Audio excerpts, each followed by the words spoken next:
Hey everyone, and welcome to Pokit's first Q&A session.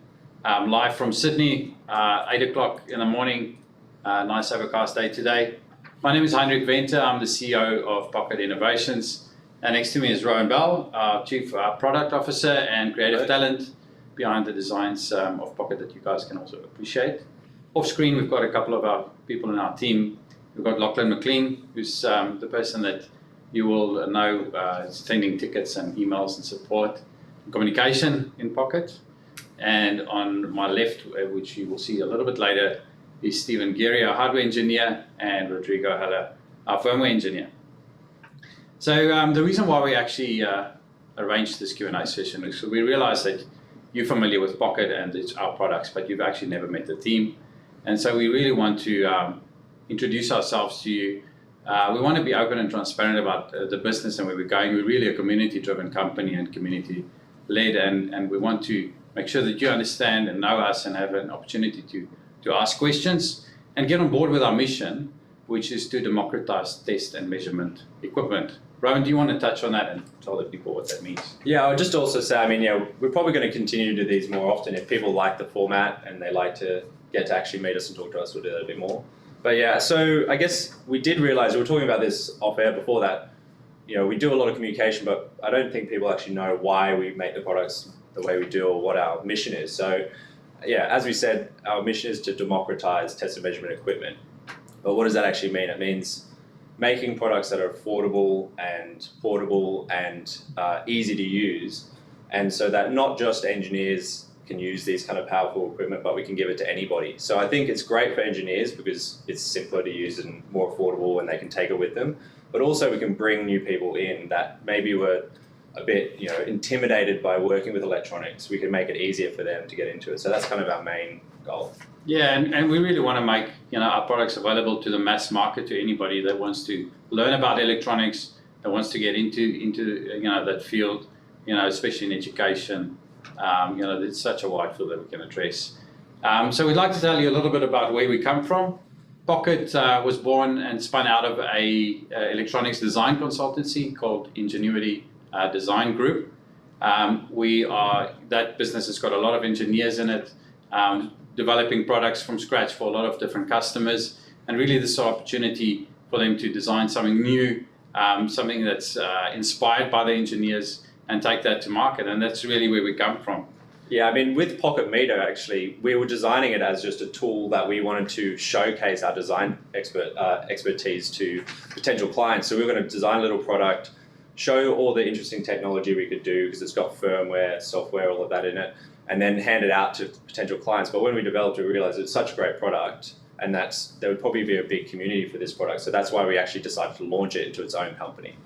Yeah, and we realized actually how powerful it is to engage with our community. And for that reason, we launched on Kickstarter back in, I think, 2017 with the first product, the Pokit Meter.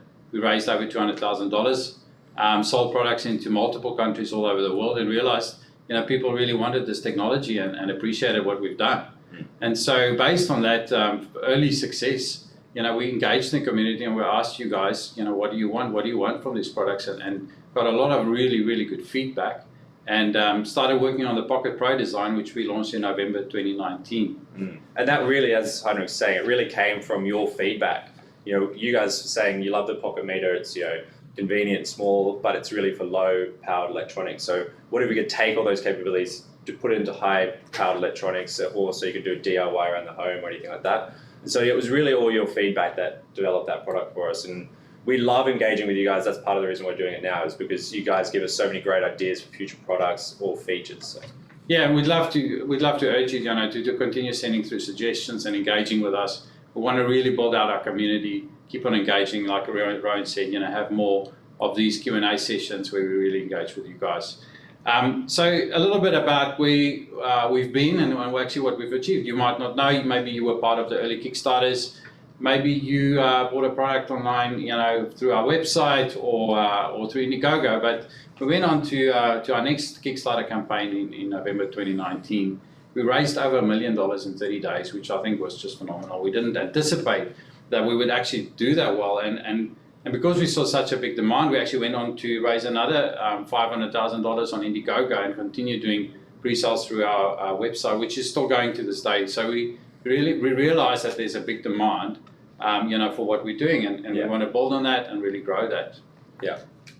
So to date, we've actually achieved more than $3.5 million in revenues. We've got over 20,000 customers worldwide. We've sold more or less 8,000 Pokit meters, and I've got almost 18,000 Pokit Pros going out. We started shipping in December, as you know.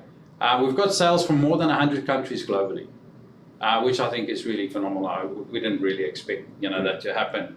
We've had more than 170 distribution inquiries. We've signed up 7 global distributors, including the likes of Radio Shack, who you'd know, and DigiKey in the USA. They're a global distributor, as most of you might know. And thanks to Rowan's really good talent over here, we've won 2 good design awards. That's the one I'm most proud of, I think, because as well, I mean, if you usually think of a multimeter oscilloscope, you're not usually thinking good design award. So I think that was part of our strategy to democratize this equipment, was to make it really not intimidating at all and really consumer looking and feeling, so that people would be more inclined to pick it up and use it. So we're quite excited that it's won design awards, and it's kind of shown off that you don't have to just be a box with a lot of buttons on it to work in space. And Rowan, maybe you want to touch on what makes Pokit Meter so unique and what makes Pokit Pro actually so unique. Yeah, well, they're both, I think they're both great for different needs as well. So, I mean, when we did Pokit Meter, we were really aiming to be the smallest little keychain item, but still pack a lot of power in it. So using the mobile app, we can just add features to it going forwards, but it's already got, a really powerful multimeter, oscilloscope, and logger in it. So I think just those 3 on its own and a keychain is quite amazing. But again, it's really for that low voltage space. So a lot more makers and engineers might want to use that product, and that's kind of where that product shines. I think with its price and with its size, it really has carved out a niche in that area.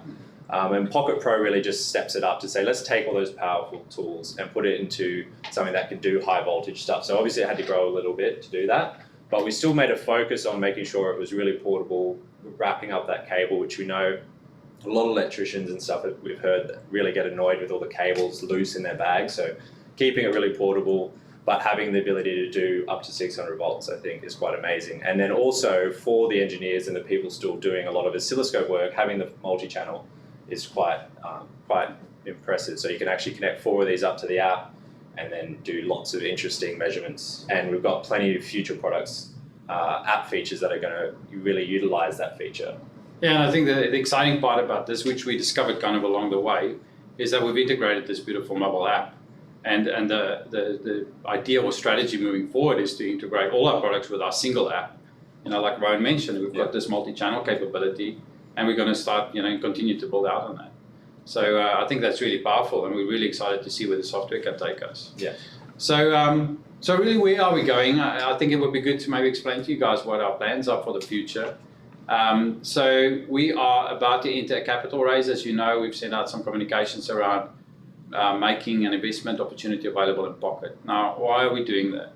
Well, firstly, it's because we really appreciate what you guys have done and invested already into the product design of Pokit, but we want to extend this opportunity back to you guys and give you an opportunity to really become a closer part of the team and really become almost a business partner in our business, becoming shareholders. So for that reason, we're raising. Yeah, I mean, we talked about how do we raise capital, and obviously the traditional way is to get just one large investor in, but that didn't really appeal to us. The whole way we've always gone to Kickstarter, not always just to get the money or anything like that, but actually just to get a community and get the feedback into the product. Because through that cycle of listening to your feedback, we're able to develop much better products.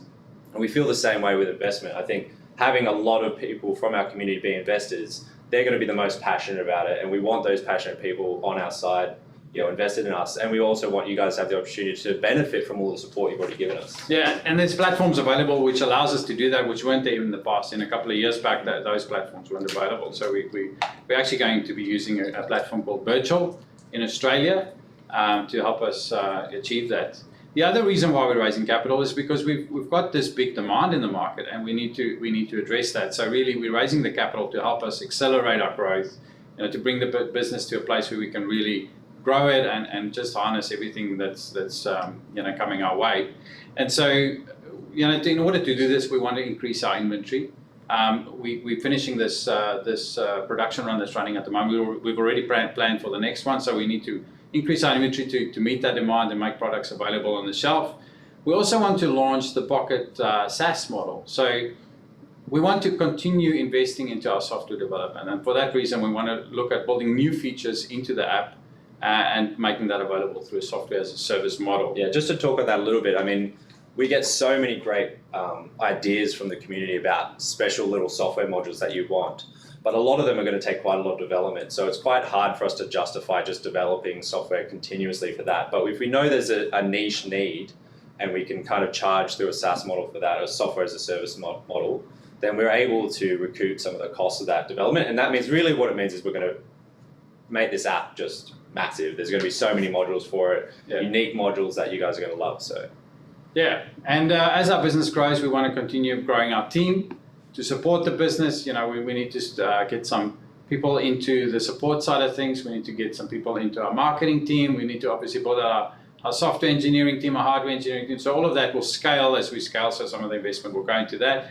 And then last but not least, we also want to develop and launch new products. Now, we've already actually worked, in the back end on some new developments. So I'd love for Rowan to maybe touch on that. Yeah, I mean, this is a really exciting one to us. It was, again, another community feedback idea. So, I mean, that's what this whole thing's been about. But it was the Pocket Clamp. So we've been developing it in the background in our spare time. We've kind of got it to an early prototype stage. It's very exciting. It's going to link into the app. So you'll be able to use a clamp and a Pocket Pro together, or 3 clamps and a Pocket Pro. So you'll be able to do some really exciting clamp measurements, amp measurements with the Pocket Pro, and it's all going to tie together. So it's still very early stages. We're still not really ready to announce more about it, but we're going to use the community to help shape that product too. So we'll be presenting it soon, getting feedback from you guys, adding in features that you guys suggest. So it's very exciting. Yeah, I'm sure some of you might be thinking about all the possibilities already, just thinking about having a clamp together with a Pocket Pro. I mean, there's so many ideas that we can come up with, which we're really excited about. Yeah. So really, that's really our bit in the, just as a start in this Q&A session, to give you a bit of background, to tell you where we're going, introduce you to the team. So I don't want to spend more time, just us talking. Let's get some questions, coming through. We've received a number of questions from people already, so we're going to try and cover as many as we can, and please feel free to continue sending questions on the live feed and the live chat. Yeah. So Lockie, do you want to? Well, we'll bring the rest of the team in so they can help us answer some of these questions. So, obviously some are technical, so we brought some technical help in for that. And with our COVID restrictions, we will just have to put our masks back on. Yes. Come on in, guys. Just bring the chairs in. So we have, Rodrigo, who's our firmware engineer and software guy. Hey guys. Just moving a little bit further if you could. That's it. Nice and tight. Yep. And we have Stephen, who's our hardware engineer. All right. All right, so we're going into the Q&A now. So the biggest question that we've had over the past couple years is, when is Pocket Pro shipping, and why is it taking so long to develop? So Rowan, would you be able to touch on that a little bit? Well, yeah, I guess hopefully a lot of you know that we're already shipping. Now, because we launched on a few platforms, we are filling the Kickstarter orders first, then the Indiegogo, and then the web store pre-orders. That's in the order that the orders came into us. So we've already shipped about 415 units, and we've got another about 1,800 waiting at our facility to be shipped out. They're going to be shipping out in the next few days. We do understand that a lot of you guys get frustrated with how long the shipping takes. Unfortunately, in the pandemic, it is a very slow shipping process at the moment, and it's been difficult to organize shipping to 100 plus countries. So sometimes there are delays, and we're not super excited about those. We work hard to try and make sure every product gets to its customer, but they are shipping and they're on their way. So I mean, we're excited that we finally reached that hurdle and we're shipping products. So. Yeah, and I think importantly to note, what's really key to the values of our company is to deliver quality and safe products. And I think we got a new appreciation actually for how hard it is to develop a product like the Pocket Pro to a standard that's acceptable and actually of really absolute good quality in the market. So Rowan, I don't know if you maybe want to touch on the design aspects of this product and what made it so interesting and actually what we learned through this process. Yeah, I mean, I'd like to give a bit of history into the development. I mean, when we first developed Pokit Pro, some of you early backers may remember that it was actually going to be a 300 volt unit. And then from feedback from you guys did tell us that, especially for Europe, you'd love 600 volts so that you could kind of do everything you needed, and the product would be much better at 600 volts.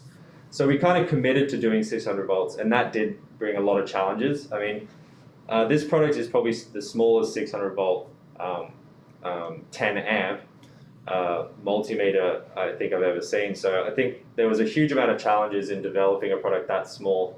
Just one example is you need 12 millimeters of clearance inside between different circuits, and the whole unit's only 24 millimeters wide. So you can kind of see we didn't have a lot of space to play with. That developed a lot of challenge, but we also put a lot of technology into this product to achieve that. Another thing is just dissipating the heat from such a small device. So when you're running 10 amps through it, it's obviously going to create a lot of heat in the fuse. And so we had to develop a special plastic that hasn't been used before in this kind of product. So we actually worked closely with material manufacturers to develop a special blend of plastic that could deal and dissipate that heat. So I mean, I think when you look in hindsight, we actually overcame a lot of amazing challenges to get this product out there. Some of them that I think we always said to, when we were stuck in the trenches thinking how hard this was to develop, we always said it'd be just much easier if we just made it as big as a regular multimeter. We could just kind of solve all these problems straight away. But because we committed to keeping it really small and portable, it really presented a huge amount of challenges, but I think we've done a great job in overcoming those. Yeah, no, and I think just to add to that, over and above just the product design, we had to design a whole manufacturing process from scratch to actually deliver that product in that size. Yeah. So that's something worth noting as well. Yeah. Lockie, some more questions. Yeah, so another one that is a popular question is from those of you with Pokit Pro pre-orders, and you're wondering, are we able to change our addresses? And the answer is yes. So for those of you who ordered through Kickstarter, all of those orders have been locked now. So all you have to do is just contact us at support@pokitmeter.com and just send through your new address, and we'll be able to update that for you. And the same for you, for those of you who ordered through our website, you can do the same by just contacting us at support@pokitmeter.com. And for those of you at Indiegogo, if you log in, you're still able to update your addresses yourselves through the platform. So it'd be best to do that there. So when will Pokit be available for purchase? And Heinrich, you want to talk a little bit about Yeah, that? so as we mentioned, we've got 18,000 units that we're busy producing at the moment. We're aiming to get that done around about April, May. And then immediately after, we've already placed an order for the next run. That's so the aim is to have that kind of available around about June, to have products on the shelf. Yeah, there are some issues with the next production run, which is basically around chip shortages. I don't know if a lot of you have heard, but there's a global chip shortage at the moment. So it's something we're dealing with too. And so a lot of the work we do in the background, and Stephen's doing, is working on finding alternative components and testing those alternative components to make sure they meet our safety standards and they're going to work in the product. So we have a whole list of parts that we're actually trying to find alternatives for at the moment to make sure we can continue production. So it's a bit of a difficult time for production at the moment, and that's something we're constantly working on to make sure we can get enough components to build supply. Yeah. So why are you guys doing a raise? So we're doing this race. I think we've already touched on that a little bit earlier, but maybe just to expand a little bit on why we're doing that. We're raising this capital to really accelerate our growth and bring the company to the next level and meet the demand. We have opened it up for all of our backers to actually participate. We are an Australian private company. So we will be doing the race through Virtual, which is an Australian company which falls under the local securities council, which is called ASIC. Anyone can take part in this race, even international customers, but they will have to follow the rules in their own countries. So that's kind of a little bit about the race. I think on the raise part too is that we've kind of started delivering Pokit Pro, and we've gotten ourselves to a confidence level that we know we can continue to grow from here. So we're definitely, the company's at a position to really accelerate now. We've kind of solved all of our big problems, That's right. and so we're really ready to kind of push forward onto the next product and to future growth. Another popular question that we had is around the smartwatch app, and whenabouts would that be releasing? Well, I mean, it's currently in development. It was something that it's not a huge development project, so but we wanted to make sure the main app was ready to go before we kind of spent too much time on it. So it is currently in development now. It's definitely coming out soon. We haven't forgot about it. We will probably slowly roll out to more and more watch OSs. So we'll start with just a couple, and then we'll see how it goes and grow it from there. But I think it's a really great, fun little app. It basically mirrors what you see on your phone when you're measuring. So except for in the oscilloscope at the moment, but it does for multimeter measurements. And it's just really convenient to have it right on your watch. So we've been playing with it a little bit, and I think it's going to be great. So it's coming soon. And I think also, just looking at the software capabilities here, this is just the start of whatever, the new wave of technology presents as opportunities for us to build into the product. So another question is about Pokit Pro's bandwidth. What is Pokit Pro's bandwidth? Stephen, you might want to touch on that? Yeah, so with bandwidth, if you look at a normal oscilloscope, you'll see that it has a bandwidth rating in samples per second and its analog bandwidth rating as well. And normally the analog bandwidth is around 10 to 20 times lower than the rating that you see in samples per second. So using the same rule of thumb with Pokit Pro, you would gather that the bandwidth is for a 1 megasample per second ADC, the bandwidth is around 100 kilohertz. Now, I find that that you are able to measure a little bit above that, 200 kilohertz, maybe 300 kilohertz, but the signal starts to degrade. You can see that it starts to degrade, but you're still able to measure there. With Pokit Meter, it's the same because it's the same sample rate. Yeah, I think there is some talk about doing a higher sampling rate product in the future, but we were a little bit limited in the capabilities of this product, so that was a limiting factor. But I think for a lot of people, this is a great oscilloscope for what they need, and it's portable and ready to go. So some of you guys might notice in the app, so once you upgrade to a new firmware, you're not able to revert to a previous version of the firmware. So why is this the case? Rodrigo, you might want to touch on this. Yeah, there's many reasons for that, but I'd say the most important one is for safety, because especially with Pokit Pro, we have to meet higher standard levels and security levels. So say for every firmware update, we are releasing bug fixes, software improvements, new features, right? So say we find a bug that could potentially cause harm or even damage your product, we don't want to let people keep using old firmware that we know it's inferior to the latest one. So it makes sense. And also on the app perspective, it's just easier for the app developers because after a while you end up having dozens of different firmware versions. So plus you have the ability of carrying up to 4 devices on the app. So imagine the app developers having to handle every single version in a different way, being every single version with different capabilities. It's just better for us to focus all our effort in developing new features instead of handling old stuff. So it's just better that way. Yeah. Cool. Another question that we see quite a bit is in regard to the on-off switch on Pokit Pro.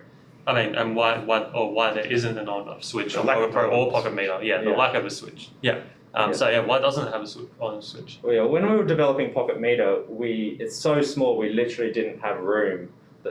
If you guys have a Pokit Meter, the whole internals of that device spin and the board spin. So we really didn't want to compromise the strength and all of that, and it would have been making the unit a lot bigger to put a button on.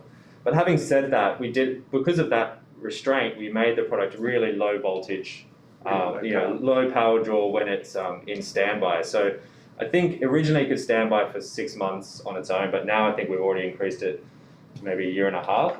So it's definitely got a long standby. And so we just felt there wasn't really a need for the button, and it would have increased the size. And getting to Pocket Pro, we do have a button now. So the unit does go down into a very low power state again, and you can kind of wake it up a little bit more.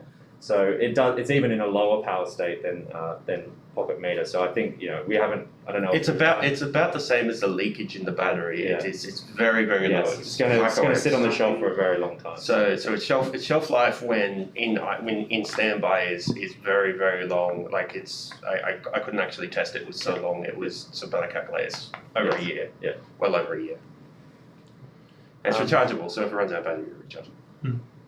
Another question we got in was, will you be adding smaller logging intervals to the Pocket app? Right. So the answer for now is no, and it's because the whole idea behind logger mode is to have this sampling throughout long periods of time.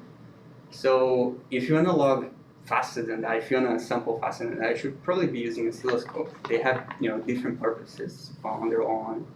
And there's also other reasons, like, for instance, oscilloscope mode, it just presents pretty much raw data. There's like a bit of post-processing there, but it's not that much. So that's why it can be so much faster.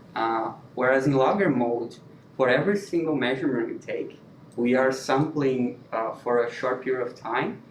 So, for instance, if you want to measure the true RMS value of an AC signal, for every point on the chart, we are sampling for this fixed amount of time, so we have to do that. Otherwise, we can't rule out the true RMS value. So there's reasons for using specific modes for different purposes. So so the answer for now is no. We might be able to reduce the timings a little bit in the future, but it's probably not something you want to do. So you should definitely use oscilloscope if you want to have shorter periods of sampling time. Lovely. All right, we'll go to some of the questions that we've been getting in on YouTube here.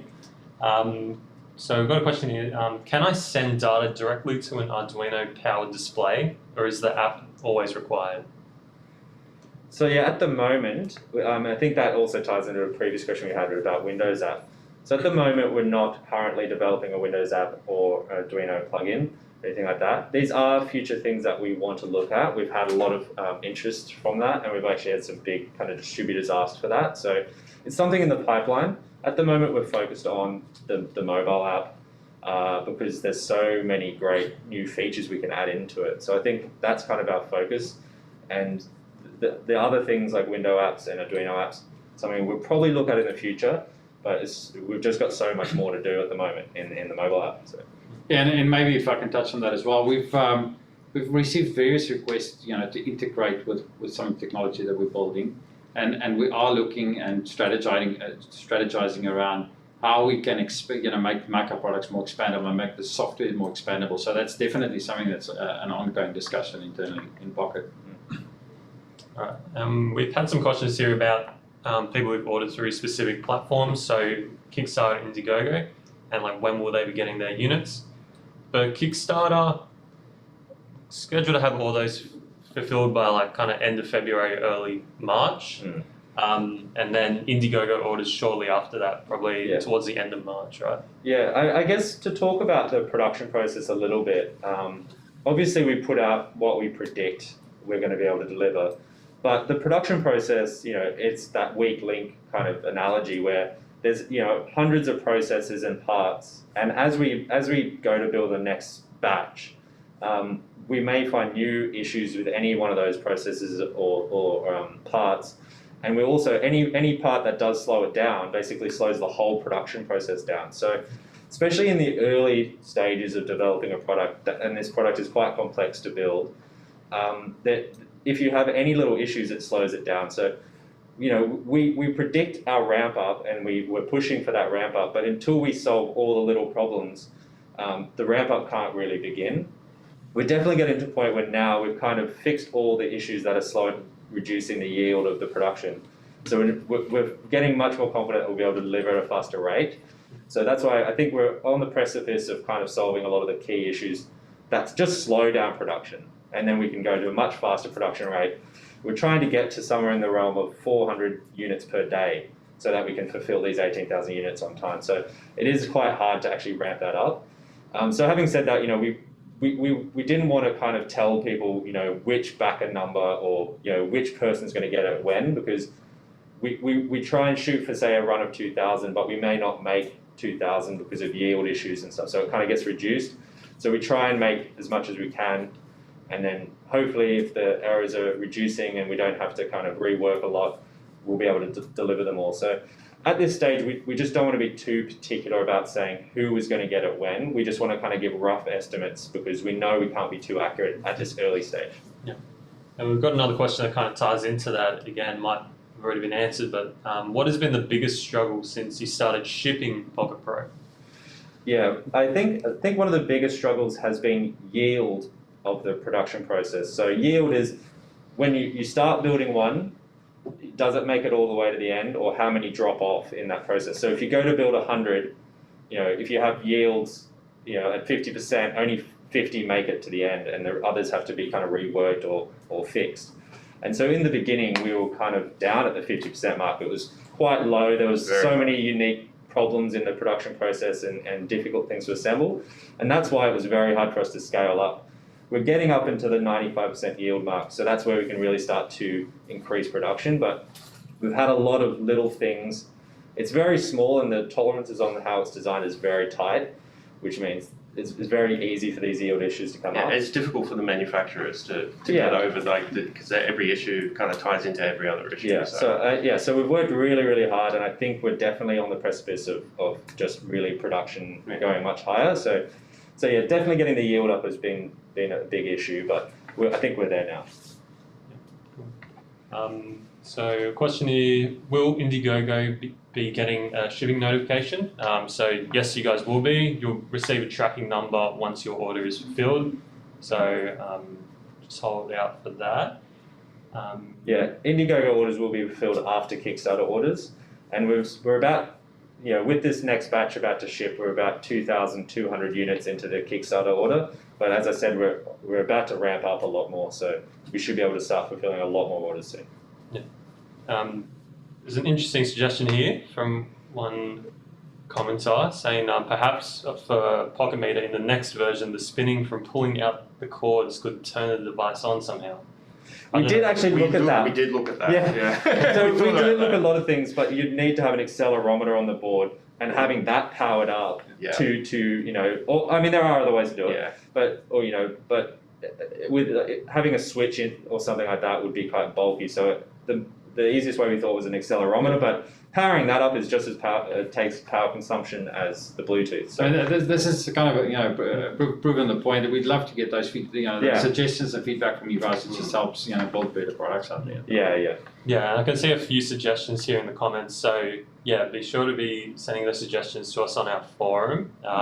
Because we do look at those and do take those into consideration when we're moving forward. Yeah, they're often brought up in meetings. So many of the ideas for our products have come from you guys as well. Because I mean, we use our products, but you guys use them in so many different ways that we never expected them to be used. So, and then you say you have this need that could be fulfilled with this product, and we love that. So, another question here: do you plan on doing an API to implement it in our own projects in the future, or is it just through the app? We have dabbled with APIs before. I think going forward, especially with Pokit Pro, we are very concerned because now we're getting into high voltage products that an open API with that kind of product could lead to safety concerns. So if there's a lot of actual requirements in the standards about what you display, and making sure that the measurement is accurately displayed. So we are just mainly concerned about safety reasons, and that's why we kind of step back from open APIs with our products. Yeah, but as I said before, the whole expandability of the whole product range is really important to us. So we keep on, having conversations about that and to see how we can deliver something that's more expandable to you guys. Yeah. And I think we'll have one more here. So would it be possible to add frequency measurement to the multimeter functions? I believe so, yes. I think we actually already discussed that, no? Yeah, I think so. At some meaning point. is, we're studying the possibilities, and it's very possible that's going to happen in the future. Yeah. Alright, I think we'll wrap it up there. So any questions we didn't get to, we'll be sure to get to those in a blog post. We'll be putting that out in the coming weeks. So if you have any more questions that we haven't been answered here, be sure to be sending those through to us at support@pocketmeter.com, and we'll be taking those into consideration, discussing those, and coming back to you with some answers in the coming weeks. Yeah, we're going to make sure that every question that you posted here is answered. So yeah, we'll definitely answer. If we didn't get to it now, we'll answer every single one. Yeah, thank you very much for joining us today on this first Pocket Live Q&A. We will be posting this on YouTube, so you'll be able to go and view it if you didn't join today. And again, we'd love to hear back from you, suggestions, and any questions you might have. We'll get to those as soon as we can. Yeah, we're very excited about this next stage of where the company's going. Now that we have this kind of hardware platform and we can really build on it, we've got so many new ideas coming through, and just lots happening in the next year. So I think we'll definitely look at doing this again as we move forward, because we've got so much to present. Yeah, and lastly, if you are interested in taking part in this next capital raise, we have a mailing list that you can subscribe to get the information of when we're actually launching. So feel free to send us a question, or we'll post a link online for everybody to join in for those who are interested. Thank you very much for joining, and have a wonderful rest of your week.